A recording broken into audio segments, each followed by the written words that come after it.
I'm Bertie Simmonds from Classic Motorcycle Mechanics. I'm here courtesy of Bennetts BikeSocial, here at IDP Moto in Silverstone.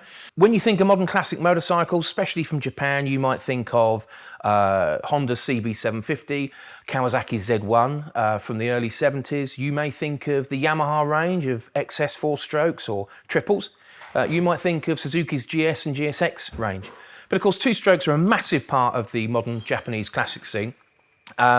And they don't really come bigger than the RD-LC family. Of course, the RD family originally was air-cooled, but then in the late 70s, early 80s, Yamaha added a water jacket to the bike and really revolutionised two-stroke power and performance. RD obviously standing for race-derived.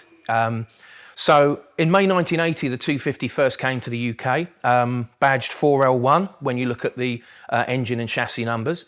And this really was something else for newcomers to motorcycling. If you were 17 in the late 70s and early 80s, you could ride a 250cc bike. And this 250cc bike could just about crack 100 miles an hour, which when you were 17 was just the coolest thing. Sadly, it didn't last long really in the UK because the new learner laws in January 1982 stipulated that you could only ride a 125cc machine of about 12 brake horsepower. So this shone very brightly for such a short amount of time. But of course, people still bought them, people still loved them, and people obviously still moved up to the larger 350LC. There's been a lot of these about. People have raced them, crashed them, imported them. This is actually an import. So we'll be talking to Daryll Young from IDP a little bit later about what to look out for on this particular bike, which used to be Neil Mackenzie's. So we at BikeSocial will be doing a comprehensive strip down and check out of this particular model, which I think is a 1982-1983 bike. You can always tell the 250 compared to the 350 because of the single disc at the front and obviously the 4L1 markings that should be there on the engine and chassis. So join us a little bit later and we'll start to take her apart.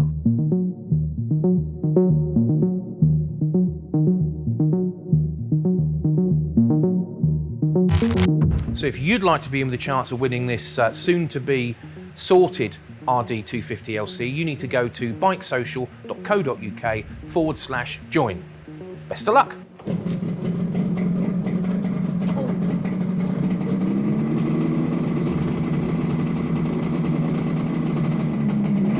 It's just a memory. That sound is a memory. Yeah. So I'm here with Daryll Young, proprietor of IDP Moto. Now, Daryll, obviously, I've known you for years. Yes. You've been in the business for years. Yes. Started out with Neil Young Motorcycles in Northampton. When I left school, That's it with your dad. Yep. And since then, what have you been up to? And tell us a little bit about IDP. Well, since we sold the business back in, 98, I've spent the next 10, 15 years working on magazines with you, road testing and that kind of stuff. And I'd set IDP Moto up back in 2005, somewhere around there, as a regular motorcycle service centre here at Silverstone. But that kind of just evolved into building specials, custom bikes, and a lot of restoration work. A lot of classic work. A lot of restoration work. We're here to do something with this RD250LC. Yes, now, yeah. It's fair to say you've done a lot with RD250LC. Done a few, yeah. First bike I had on the road when I was 17 after I passed my test with the 350LC. First bike I raced was the 250LC. So yeah, they go way back in my life.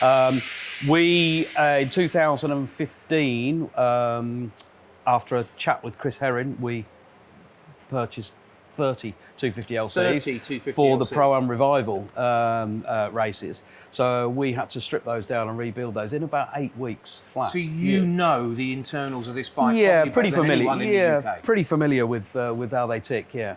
So and since then, off the back of that, obviously we've done lots of other restoration work on LCs as well as power valves and RGs and so on and so forth. But yeah, lots and lots of LCs. I mean, just going back in the day, I mean, the impact that this bike and the 350 had was massive. huge. It was, because the only thing about at the time with the X7s were air cooled, and they were kind of super quick at the time. But as soon as Yamaha launched the 250 and 350LC, I mean, it just took it to another level, and it was the bike to have.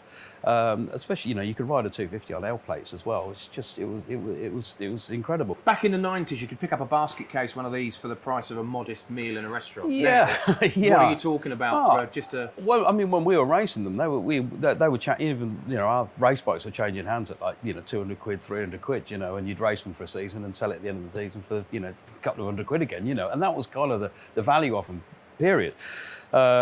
We now, for an absolute mint 250, you'd have to spend £7.5, £8.5 grand. For a mint 350, you'd have to spend 12 grand plus. And mint is obviously absolutely top notch. Yeah, everything's sorted out from the bottom up. Yeah, completely. Yeah, I mean, either a fully restored one, or the ones that fetch the most money are the ones that have been kept dry from day one, 0 miles, so on and so forth. But they are very, very rare. I think the last 350 I saw like that sold for like 17 grand. So. £17,000. Obviously, we're not going to go that far. No. Bennetts BikeSocial's RD250LC, but we're going to get something. I mean, she looks lovely as it is. Yeah, I mean, what are we going to be looking at? The great thing with this bike is it is unmolested. So it's a real nice original, matching numbers 250LC. Pretty much everything is there, and everything is fairly original. Obviously, the bike's 40 years old, so it would have had various bits and pieces replaced and so on and so forth. But essentially, the bike is there. But over a period of time, a lot of the bolts have been replaced. Everybody went to Allen bolts and that kind of stuff. I always like to put things back to standard if you can, and to tidy things up a little bit. To try and just make everything a little bit more standard. Things like footrests are a bit worn. The plating's gone on them. Yeah. The frame itself looks pretty good, so you wouldn't want to strip this down, powder coat it, and so on and so forth. So, and engine-wise, it runs perfectly okay. Somebody's blasted the barrels, they should be black, but I think it would be a good opportunity to just pull the head and barrels off, just check them, paint them at the same time before we refit those. It really is just kind of cosmetics that needs doing to this, just to bring it up another level. So Daryl, we've heard it run, we can smell that it's run, it's beautiful, it sounds fantastic, it's that old LC sound. What are we looking for now? So apart from the cosmetics, it's wise just to check the basics. Check that the wheel bearings are okay, that the brakes aren't binding, head bearings are okay, that forks aren't leaking, that sort of stuff. So just 5 minutes, just having a look over it, like an MOT check, really. Okay. See kind of what condition the bike is in before we strip it. That's easiest thing to do. So things like just making sure that the wheels are running free, you've got no play in the wheel bearings there, the brakes aren't sticking, and the head races aren't notchy or loose. Is there any movement there? Or I'll feel a bit on there. You usually get a bit of movement from the centre stand, but that doesn't feel too bad at all. This one's pretty tidy. It's not in bad order at all. The same with the rear, just making sure the rear brake's not sticking. There's no play in the rear bearings or swing arm. That all looks all right. Forks are in pretty good order. Obviously, you've got to watch out for these because they pit very easily. You can get new stanchions for them. They're about £120 a pair these days, so you can get replacements for them. I think this one's got a little bit of, you can see a little bit of rust, I think, at the top, at the back there, tiny bit, but that doesn't matter as long as it's not in the line of travel where it could tear a seal, cause an oil leak, but that all looks fine. And a bike of this age, 40 years, it's like it's telling you a story. It's a bit of a detective work thing, isn't it? Yeah. You find certain things and you might think it might have crashed or it might have had a new part here or part there. Yeah, exactly. I mean, obviously over that period of time, you know, and this one's done, what's this done? 35,000 kilometres. It would have had fork seals, it would have had brakes and brake seals and so on and so forth. But you can tell by just doing a few checks kind of how well it has been maintained. You know, I mean, everything is running freely, everything, there's no play in it. So whoever has owned this has looked after it. You know, so. And obviously looking at the aesthetics, you can see that, you know, okay, some of the pinstriping has seen better days. We've got a little dent here in the tank. Yeah. And what do you think that could have been? Would that have been a little ding or just it may have been, yeah. It's just like you can see it's kind of been overfilled or a little bit of paint there. But it's patina. This is kind of gives the bike its character. This is hopefully, you know, the BikeSocial winner will use this bike. It won't just be put under a cover. This is going to be in a condition that it can be used almost even as a daily rider. Absolutely. No reason why it shouldn't be. Which is why we just want to tidy it up just around the edges. But like as you say, there's no need to change. You know, there's nothing wrong with that tank at all. Sprockets look pretty good. I was kind Chain of looks fairly new. I always like looking at the extreme edges of a bike to see whether you just run a hand along it just in case it's you know, down on one side. Underside of the exhaust on these, obviously all these exhausts are damaged usually, but these don't feel too bad at all. Might be a tiny mark on the underside of there. If these haven't been crashed, I know that's so rare. Yeah, the 250 and the 350, certainly in the UK, were a magnet for aftermarket parts and accessories. You know, whether it's a fork brace or all speeds or whatever. Now, some of the bikes coming from Germany, are they generally kind of straight and they're all standard. Standard because of the laws out there? Exactly, absolutely. You can't modify any of them, so they all came through in standard trim. You know, even in this country, first thing most people did was cut off the rear tail, number plate board, put a small number plate on it. You can't do that. So a lot of the bikes that were coming from Germany still have got the original number plate holder. Rear mudguards are still intact. You know, so many of the UK ones have all been sawn off. As you say, all speeds was common one, belly pans and bikini fairings, ace bars. So the attraction for, I was speaking to a mutual friend of ours, Kev Schofield, known as LC Kev. LC Kev, and he was telling me he's had 600 LCs from Germany over the years. Yes, 600 bikes, and now it's drying up because of Brexit, COVID, and everything else. Absolutely, But he said you can still find some in Sweden. Absolutely, Sweden's quite a good market. Yeah, he brings in a few from Sweden. So they are still out. They are. They're getting few and far between now. I mean, obviously we took 30 250 LCs when we did the Pro-Am revival, so that out of Germany mainly, so that was a fair chunk at the time. So they're getting rarer to find and harder to find, but they're still out there.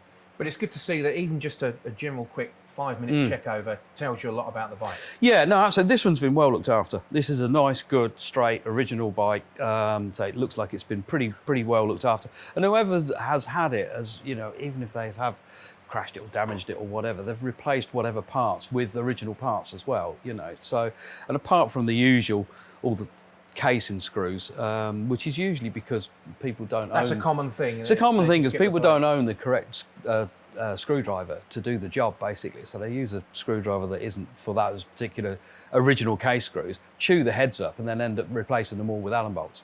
I like to put them back to standard if we can, and it costs next to nothing to do that. You know, so that's to be one thing that we will be doing on this bike, as well as the cylinders aren't the right colour. They're not blasted on those. They should be black. But why are these going to be? Why are these been blasted? Is it just because they've been bought separately, differently? No, does that tell us that maybe someone's done something to the internals of the top end?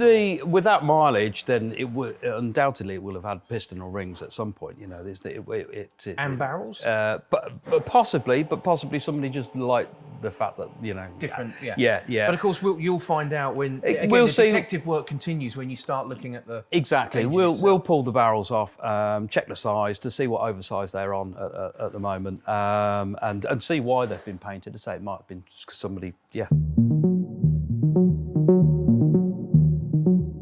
Right, so I guess what we need to do first of all is have a look underneath the tank panels and seat and see what we find there. So,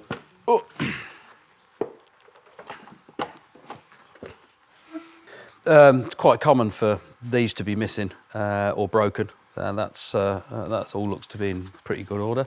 Obviously, it's had a different seat cover on it at some point. The original one is long gone, but yeah, it still looks all right. It's missing its toolkit, which is pretty common. You can buy those, actually, replacement ones, and the little strap that goes over them. And also there's a little tray that normally sits over there, and that's missing. But other than that, it's all there. Wiring doesn't look too bad at all. That looks to be in pretty good order, to be quite honest. Yeah, it looks to be pretty well looked after. Panels, you have to really watch these. These are ever so common for these to crack around the where they pop into the grommets there. So you have to be really careful when you're removing them. But again, it's even got the original battery sticker on it. These so they're in good order, and that hasn't been replaced at all or repaired at all. So no cracks or damage on that. That's in pretty good order. It's a lot more common for the right-hand panel to be cracked because obviously that comes off a lot more often because underneath there is the oil tank. And what normally happens if they get stuck on the grommets, you pull them here and they crack down the centre. And you just have to be a little bit careful with them. But again, it doesn't look like they've had any repairs and they look really good.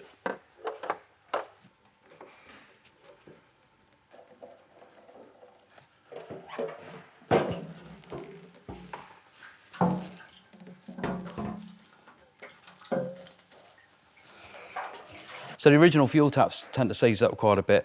You can get repair kits for them, but sometimes it's not too successful. There's a few pattern ones that are out there that are just not worth buying at all. But the Tormax ones work really well. In fact, I think they used to make them for Yamaha. So if you need to replace fuel tap, yeah, make sure you get one of the Tormax ones. What happens is they leak past the seals and they fill the crankcases up. With fuel. As you can see, it's got the original shock on it. It's even got the warning stickers still on there. If we were doing a complete restoration, you'd pull that shock out. We can have that completely refurbed. The shaft and everything zinced, powder coat the spring, and you can even get these stickers. So we could turn that back to brand new. But again, for this particular project, as long as it works and it's not leaking and it's functional, then we'll leave it as it is.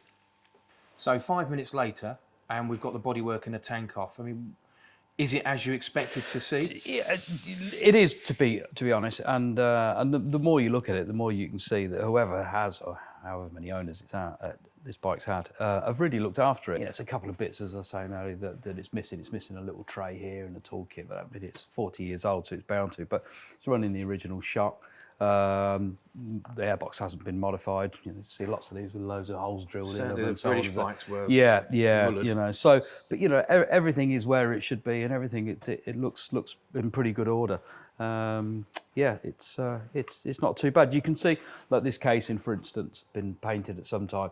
When I've taken the fuel tank off, stripped a little bit of fuel on, and it's pulled some of the paint off. So we'll powder coat that anyway, for the cost of that, and the powder coat and the fuel won't affect that at all. But see, what I'm surprised about is just how good the frame is. I mean, there's a few little marks, but a bit of a little bit of attention and a bit of a clean up. It's not too bad at all. It's rattle can in the right area. We've seen far worse. It's been really well looked after, really well kept. There's a little cover that should go over there over the coils. That's missing. That's really common that's missing. And they're quite rare and quite hard to find these days, and you can't get a replacement for them. That's no one reproduced it, isn't it? 3D printed, but they're no good. Yeah, they don't look very nice at all. The original one you'll see on that 350 round there. It's got the cover on it. It's just cosmetics at the end of the day. But I'm surprised that it's as nice as it is. So we'll take the exhaust off. Exhausts on these are notoriously difficult to get to seal. There's two gaskets on there. There's one that goes inside the cylinder, and then there's one that goes in between the flange and the cylinder. but you can end up using all manner of things depending on who's kind of bodged it in the past, but bits of coat hanger and all sorts of stuff to get them to seal. But yeah, they usually rattle themselves a bit loose.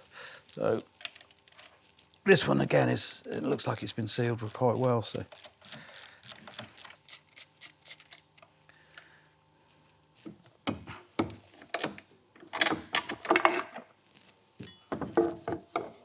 Okay. You can see on this one, it's really, really clean, really tidy. It's got no damage on it, no marks on it at all. It's so rare to see one that hasn't been scuffed at some point. Yeah, that looks pretty good. That's not so tidy this side. It's just going to drain the water here, Bert. Okay. And get the barrels off.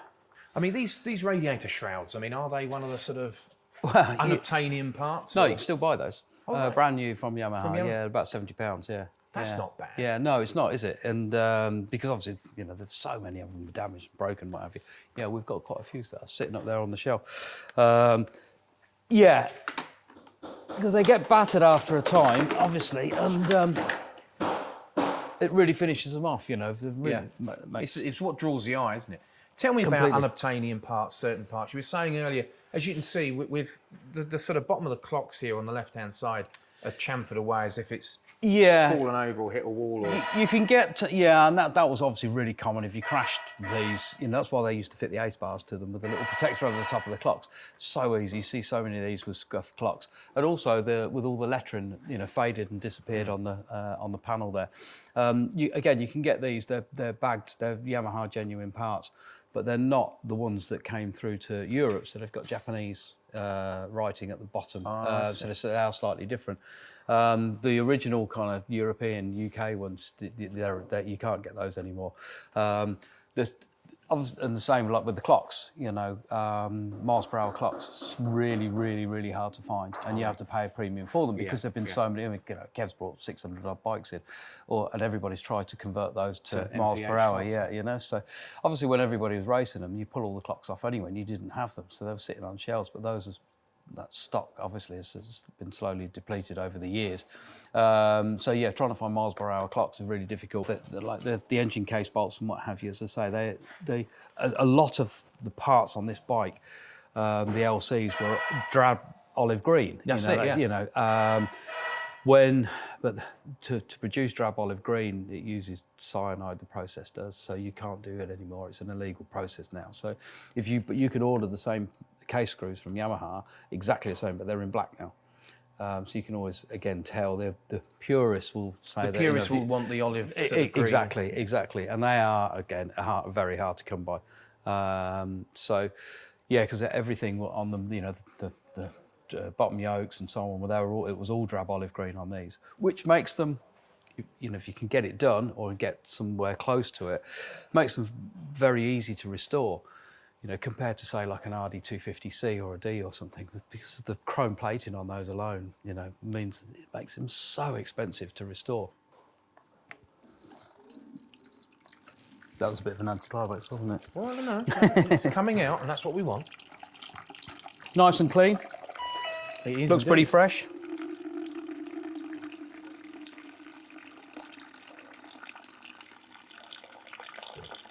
Again, it's all a good sign it's been pretty well maintained, It does look quite clean, doesn't it?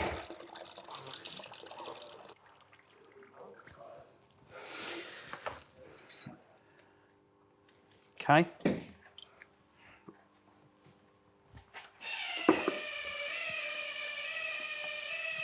So we'll take the head off. See, the original metal plug caps have been replaced. That's obviously fairly common, because they weren't particularly good. Sort of get quite brittle over time. And yeah, well, the original ones had metal covers over them, and of course they would arc out after a period of time, and they weren't particularly great. So a lot of people went to these NGK ones, fully waterproof. But much better. We'll just pop all of these. Head bolts are coming out. Head bolts are coming out. So we'll these should all be green. olive green, but we'll do them again in olive green when we put it back together.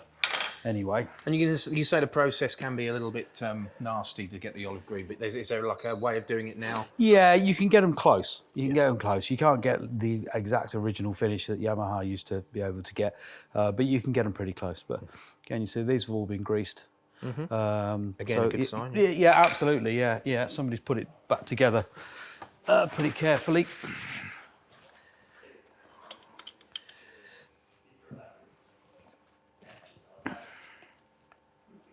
Any particular order you take the bolts off? Yeah, you need to, from the centre, you just crack them all off from the centre in a sequence. So you don't damage the head at all. There you go. Well, that looks like new. Oh, that's good. Yeah, it's not bad at all. You see a lot of these where they've broken a ring, and these will be peppered, with damaged. But that looks like that hasn't had a bad life at all. Yeah, that's really good. And same with the pistons, pretty clean. In fact, that's had a reboard not that long ago. That's pretty fresh, that is. So that's good for us? Really good for us, yeah. You can still see the machining marks, yeah. You can see those, and it doesn't look to be... They look really nice and clean, they do. Cool. I mean, I suppose the don't see many like this. Yeah, I mean, the fear could be if you had a UK bike and it had all speeds on or different exhausts, you might think that there's some tuning work or some... Yeah. I'll use that in inverted commas that's gone on. Yeah, no, exactly. As I was saying to you earlier, the worst case scenario with these is that the bores and pistons are damaged and it's on its last oversize. It's at 2 mil already. And then you're stuck. You're going to have to get another set of barrels for it. Evidence from front to back with the exhaust, with the airbox not being molested or drilled. Yeah. It suggests a completely standard bike. Completely, yeah. It's been well maintained. Yeah, absolutely. Yeah, whoever wins this is going to have a good one. One. So this is easy with these ones because these are nice and soft still. Yeah. They you can pop those ones out pretty easily. When these go rock hard, they're a nightmare. These get blocked very easily. So a lot of people have them ultrasonically cleaned, which can be successful. You can pretty much get them running okay again. This little where that little brass ball bearing is there, the gallery behind there gets blocked and gets furred up. So the trick there is to drill that out, clean all of that gallery out and what have you, and then I have ball bearings exactly the same at the size as that. You just araldite one of those in, another one in, and do a decent repair on it. So I mean, with our carbs on this particular bike, we've obviously heard the bike running. We know it runs quite well. Yeah, what sort of work are we looking at? Is it just remedial with some updated screws? And exactly that. We're just gonna clean the carbs up. We've got a hot washer in there, so we'll hot wash that. We won't have it vapor blasted. I mean, if you want to, doing a full restoration, then probably have them vapor blasted. But these look pretty clean. We can easily get this old dirt off, as I say, in the hot wash. In there, and then we'll just replace the tick over screw and air screw and what have you. I'll just have a double check to make sure that the float's in good order and the needle's in good order. But usually, if the needle valves are a bit dicky, they'll be leaking fuel all the time. As soon as you turn it on, the valves get stuck and that kind of. But as you saw before, this has been completely... and it runs really nicely. It ticks over really nicely. We had it running outside previously anyway, so just want to be really careful not to. Damage the rings.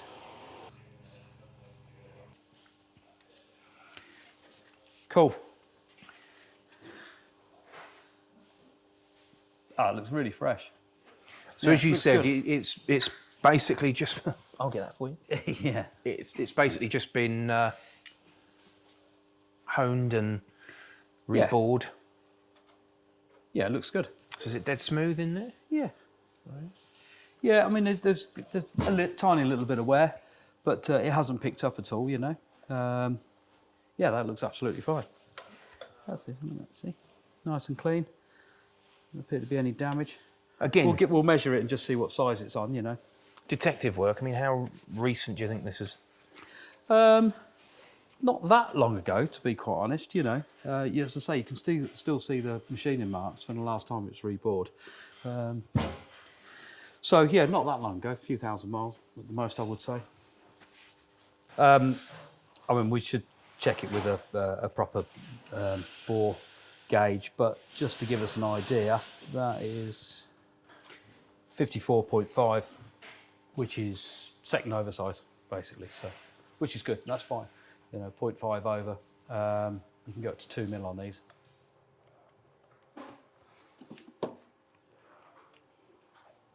Okay.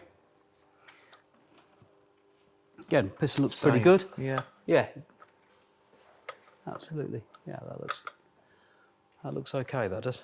Yeah. That's pretty much the same. Yeah. Clean, yeah. Nice and clean. Yeah. No marks from any ring. Not really. No. I mean, no. It's a tiny bit at the bottom there, but you'd expect obviously somewhere. But we'll obviously, before I put it back together, I'll measure the ring gaps exactly, just to see whether there is a bit of wear in there. And worst case, we'll put a because the pistons look good, put a set of rings in it, same size, but just fresh rings. There's no play there in the little end bearings at all. Yeah, that feels all right, and the same with the bearings, Conrad bearings as well. That feels pretty good. Yeah, we did hear it running. We know it's pretty sweet it anyway. Sounded So as sweet as any exactly. RD I've heard. But. Yeah, exactly. So that's as far as we need to go, really. I think with the engine, there's no point in going any further with that at all.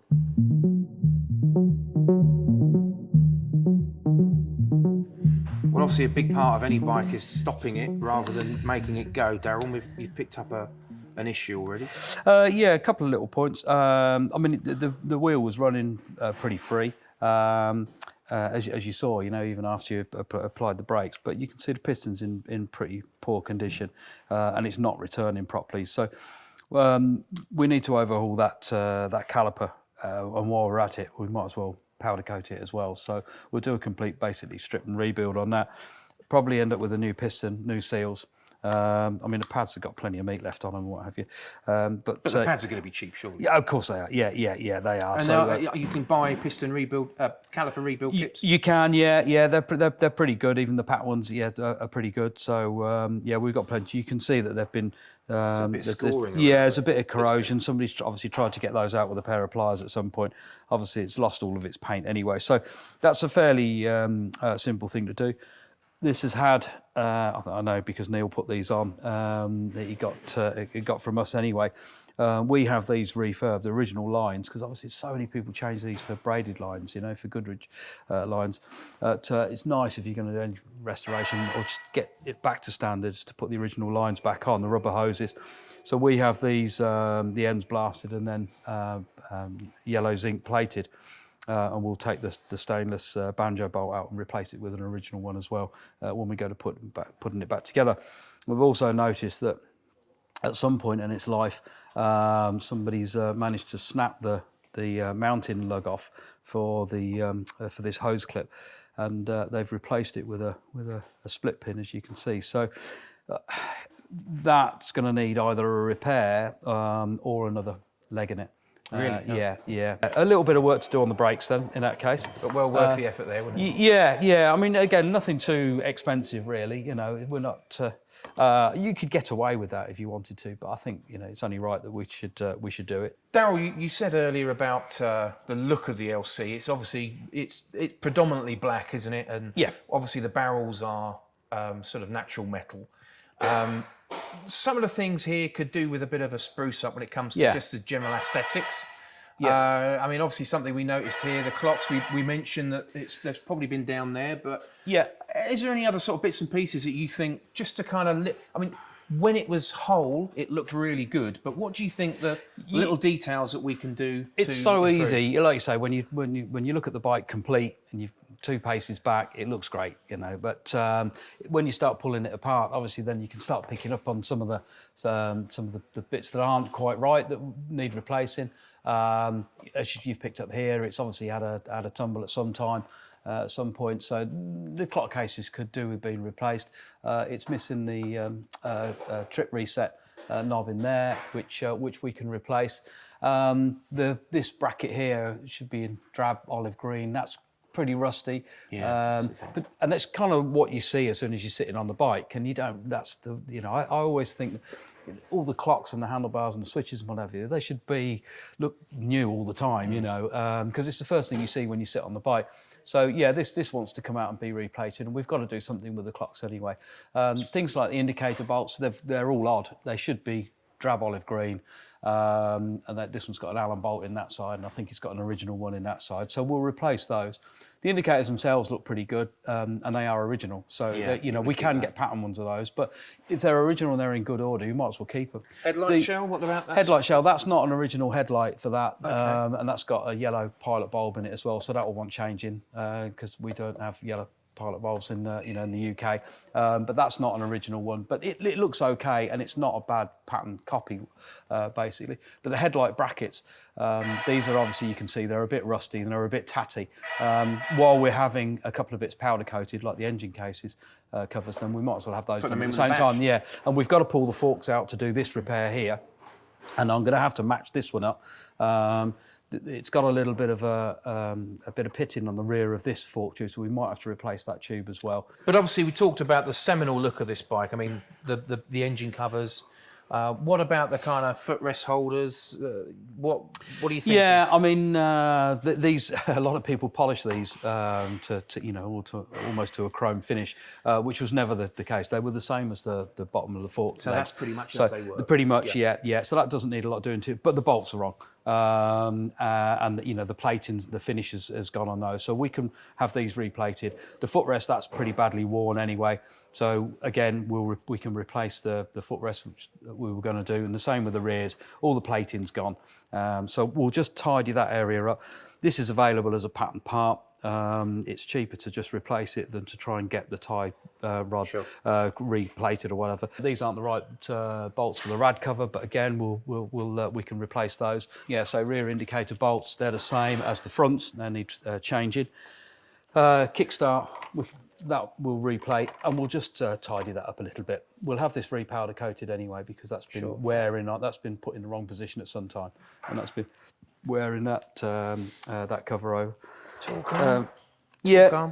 Torque arm, that can be repowder coated. That's got quite a lot of corrosion on it. You can feel that there. And again, look, we're having a couple of engine covers done. We might as well have that done at the same time. Yeah, exactly. So, but everything else doesn't look too bad. There's very little chrome on the LC, which is the reason why it is a lot easier to restore than, say, an RD250C or a D or whatever, where everything is chrome on it. So, and there are only one or two parts. There's a few nuts, bolts, and fastenings. The rear brake arm here is chrome. The centre nut at the top there is chromed. These bolts were chrome, and the grab rail, of course. Should be chrome. One of the exhausts we need to tidy up. Strangely, the side with the damage on the clock, that exhaust is absolutely mint, but the right-hand exhaust, it's got a little bit of damage on it. But you said about the weight. You can tell whether it's had filler in. Well, yeah, or whether they're full of carbon and so on. Yeah. So yeah, you can sometimes feel the difference, or whether they've had baffles cut out, because there are so many different specs and models of the exhaust on these. There's the 4LOs, and the purists will make sure that they're stamped at the back, 4LO, and they've got the right dots on them and so on. And then there's the 4L ones for these ones, and then there's the German ones, which are restricted because they are slightly different. I'm impressed that the wheels still look good. The Italic, they do. I mean, again, another classic design point of the LC is the Italic wheels. Yeah. With the kind of painted inlay. Yeah, and you can see that you can still feel the machining marks on them, and you can see the machining marks on them. Just a clean-up, really. Yeah, exactly. So they've got the original type weights on them and so on. So, yeah, they don't need a lot of work. I've seen a lot worse than that. A lot worse. We have to have them acid dipped, so they've been powder coated and painted over the years. Acid dipped and then repainted. And then repainted, and then we have to try and refinish them. But if they've been done too aggressively, you lose these machining marks out of them. And you can always tell, that one's been Someone's gone refurbed. too far, yeah. Lovely. So we've had a good look through the bike, or Daryl has, our resident expert on all things LC. Overall, Daryl, are you happy with what you've seen? Yeah, I mean, it's as I said before, it's pretty good. It's pretty much all there. Engine-wise, it's in good order. We've got a little bit of work to do on the cosmetics engine. The engine, just to get that sorted. And then the rest of it really is just a bit of a tidy up, you know, nuts, bolts, fastenings, a bit of plating, a little bit of powder coating, but nothing too serious, you know. We're not going to go overboard with it, but and we want to keep it pretty much as is, really. What's been the most worrying thing? Would that be maybe the caliper in the piston in the caliper? No, not really, no, because that is just a fairly basic overhaul. The fork leg is probably the only thing that we've come across that, you know, we're going to have to replace that bottom fork leg there, which is a bit of a pain, but it's not the end of the world. It's not, you know, we can get fork legs fairly easily. They're not too expensive. So, yeah, that's not too bad. Everything else was kind of to be expected. We knew what we were looking at anyway before we even started. So yeah, no real issues or problems. So all good. We'll just get everything away to the platers that we need to and the powder coaters. Leave it with them for a few weeks, and we'll get it back together in a few weeks' time. And then it should be ready for the lucky winner from BikeSocial. Absolutely, yeah. And I believe it should be on their stand at the XL show. Yes, I believe so. Yeah, I believe so. February, late February. February, yeah. Well, excellent. Well, thank you very much for your time, Daryl. No worries at all, Bert.